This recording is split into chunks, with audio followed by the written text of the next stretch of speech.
سوتے وقت کی سنتیں۔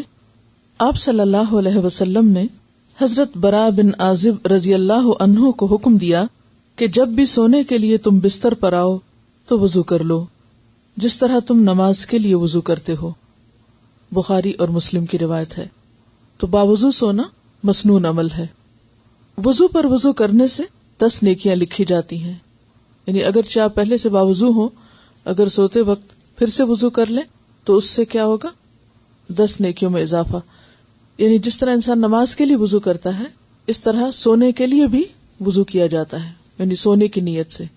گویا آخری عمل کیا ہے کہ انسان اچھی طرح صاف ستھرا ہو کر بستر میں جائے۔ لیکن ایک وضو سے کئی نمازیں پڑھنا بھی آپ صلی اللہ علیہ وسلم سے ثابت ہے، تو اس لیے اگر عشاء کی نماز کے بعد وضو ہے اور آپ دوبارہ نہیں بھی کرتے تو آپ اسی میں سو جاتے ہیں تو ایک سنت تو پوری ہو جائے گی، لیکن 10 نیکیاں بس رہ جائیں گی۔ بستر بچھا یا لپٹا ہوا ہو تو لیٹنے سے پہلے اس کو تہبند کے ایک کنارے سے جھاڑ لیں۔ بخاری کی روایت ہے، جو کسی بستر پر لیٹے اور اللہ تعالیٰ کا ذکر نہ کرے تو اس پر اللہ تعالیٰ کی طرف سے حسرت ہوتی ہے۔ لیٹتے ہی سو نہیں جانا چاہیے جب تک کہ آپ مسنون اذکار نہ کر لیں، ورنہ یہ نیند بھی انسان کے لیے قیامت کے دن کیا ہوگا؟ باعث حسرت۔ کیوں بغیر ذکر سونا باعث حسرت کیوں؟ جیسا کہ آپ جانتے ہیں کہ انسان کا جو آخری عمل ہوتا ہے وہ کنٹینیو ایک طرح سے کرتا ہے، تو جب ہم آخری کام رات کے وقت سوتے ہوئے اللہ کا ذکر کرتے ہیں تو ساری رات ایک طرح سے عبادت میں ہوتے ہیں، اور ہم سو بھی رہے ہوتے ہیں، جو کہ ہم اپنے جسم کو اس کا ایک حق دیتے ہیں۔ سونا کیا ہے؟ اپنے جسم کو اس کا حق دینا ہے۔ جیسے کہ حدیث میں آتا نا، وَإِنَّ لِجَسَدِكَ عَلَيْكَ حَقٌّ، تمہارے جسم کا بھی تم پر حق ہے۔ تو جسم کے حقوق میں کیا ہے کہ اس کو پراپر خوراک دی جائے، آرام دیا جائے، کم از کم اتنا کہ جس کے بعد وہ نئے سرے سے اللہ کی عبادت میں، بندوں کی خدمت میں، اچھے کاموں میں مشغول ہو سکے۔ اسی لیے نہ تو ضرورت سے زائد سونا چاہیے، کیونکہ اس کے بعد بھی کیا ہوتا ہے؟ کسل مندی اور سستی ہوتی ہے، آپ پوری طرح ایکٹیو نہیں ہوتے، اور اٹھنے کے بعد بہت دیر کے بعد آپ اپنی روٹین میں آتے ہیں۔ اور اسی طرح اگر آپ کم سوتے ہیں اپنی ضرورت سے، اور ہر انسان کی ضرورت مختلف ہو سکتی، بعض لوگ 4 گھنٹوں کے بعد بھی بالکل فریش ہوتے ہیں، بعض 8 سو کے بھی نہیں تسلی کرتے، لیکن وہ پھر کہتے ہیں کہ نیند اور بھوک جتنی چاہو بڑھا لو، جتنا چاہو کھا لو اور جتنا چاہو سو لو، تو اس میں انسان کو اپنے اوپر خود ایک حد اور پابندی رکھنا ہوتی ہے۔ تو اگر انسان اپنے جسم کو اس کا حق دے رہا ہے کہ اس نیت کے ساتھ سو رہا ہے کہ دوبارہ اٹھ کے میں پھر اچھے اچھے کام کر سکوں، تو اس کی یہ نیت بھی، اور پھر سونے سے پہلے مسنون عمل جس میں سب سے پہلے مسنون ذکر، وہ ذکر بھی اس کے لیے باعث عبادت ہوگا، اور ساری رات جو بھی وہ سوئے گا وہ ایک طرح سے عبادت کی حالت میں ہوگا۔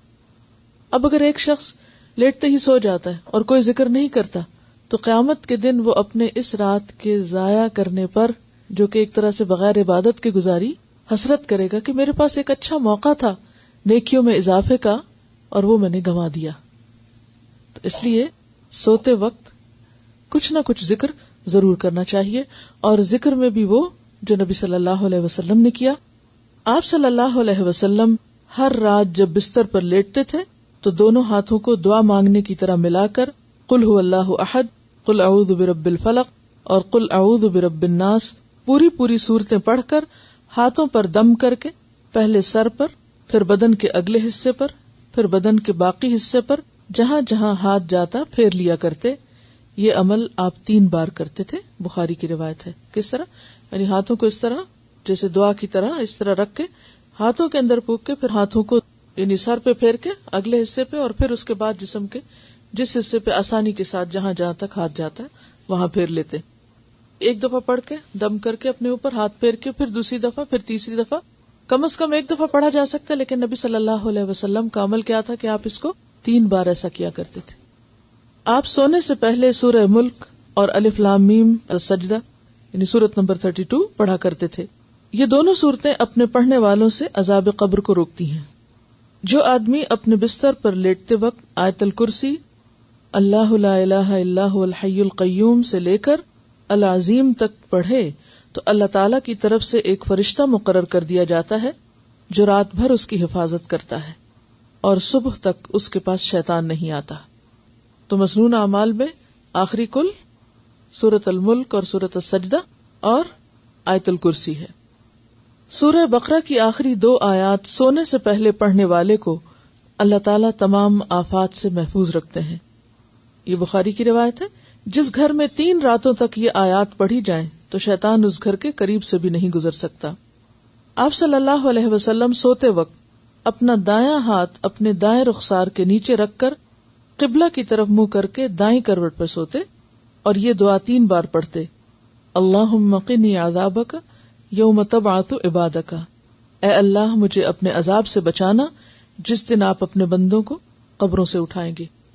اور اس دعا میں ایک بہت گہرا مفہوم ہے کہ اگر میں اس نیند میں ختم ہو جاؤں، دوبارہ نہ اٹھ سکوں، تو پھر جب قیامت کے دن میں اٹھایا جاؤں تو اس دن مجھے عذاب سے بچا لینا۔ اور نیک بندوں میں اٹھانے کا یہاں ذکر نہیں ہے، وہ ویسے ہی انسان کی تمنا ہونی چاہیے، وہ الحقنی بالصالحین کہ یا رب مجھے نیک بندوں سے ملا۔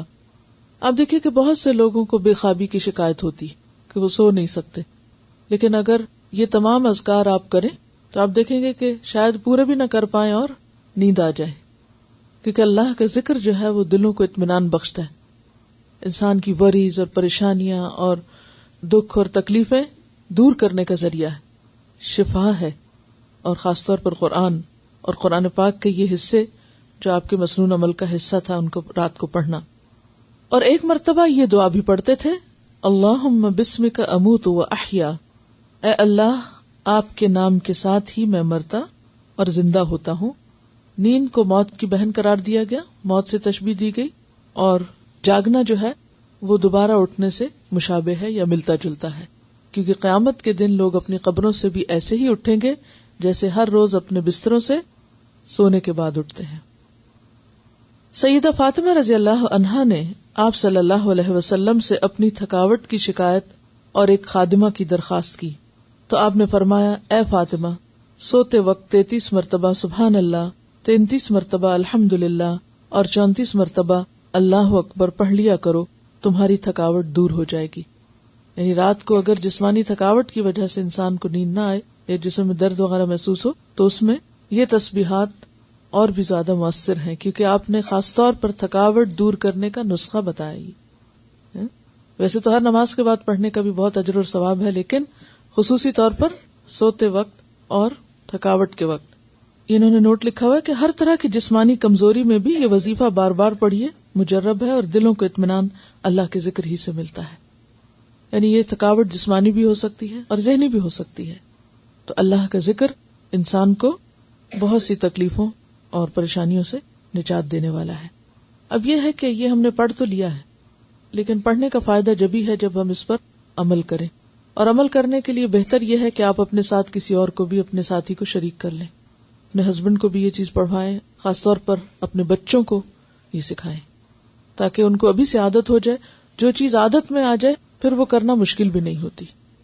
اور ایک ایک چیز اگر آپ مثلاً ایک ہفتے تک آپ ایک عمل بار بار کریں، حتیٰ کہ وہ عادت پڑ جائے، اگلے ہفتے ایک اور ساتھ شامل کر لیں۔ اگر ایک ہی دن میں آپ سارے شروع کریں تو ہو سکتا ہے گھبرا جائیں اور نہ کر پائیں۔ تو عادت کے لیے ضروری ہے کہ گریجولی چلیں، جیسے بچہ ایک ایک قدم اٹھاتا ہے پھر تیز بھاگتا ہے، تو انشاءاللہ آہستہ آہستہ یہ ہو جائے گا۔